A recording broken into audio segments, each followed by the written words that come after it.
మా స్టూడెంట్స్ ఉమ్, ఉమ్, వాళ్ళందరూ వికారాబాదు, వరంగల్, నల్గొండ, ఉమ్. వాళ్ళు హైదరాబాద్ అంటే ఇంకా ఆల్ ఓవర్ మన ఒంగోలు, అంతే, నెల్లూరు అంతే. ఇల్లు కూడా ఉన్నారు. హైదరాబాద్ కాలేజీల్లో అంటే యూనివర్సిటీ, అది deemed university, JB IIT college university. Um. దాంట్లో ఆల్ ఓవర్ ది స్టేట్ వచ్చారు వాళ్ళు. over the- కొంతమంది సార్ మేము కాలేజీకి రావటం లేదు సార్, ఎస్ఐ నోటిఫికేషన్ పడింది.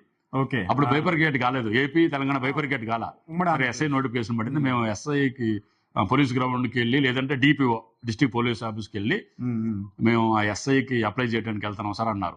ఒక 2-3 మెంబర్స్ అలా వచ్చారు నా దగ్గరికి. ఓకే. అది ఆ టైంలో నాకు కూడా ఆ థాట్ వచ్చింది, ఉమ్, ఉమ్. ఎస్ఐకి వెళ్తున్నారు. ఎస్ఐ అంటే సొసైటీలో రెస్పెక్టబుల్ పోస్ట్ అండ్ మనం సర్వీస్ చేయగలం సమాజానికి, సొసైటీకి. అవును. ఒక క్యాడర్లో ఉంటాం, ఒక సర్వీస్ చేయొచ్చు అని నేను కూడా ఆ రోజు వాళ్ళు ఆగమని చెప్పేసి, ఉమ్. తర్వాత రోజు వాళ్ళతో పాటు నేను కూడా వెళ్ళాను. ఓకే. నేను కూడా Apply అక్కడ చేయడానికి. కన్సర్న్ ఎక్కడైతే డిపిఓ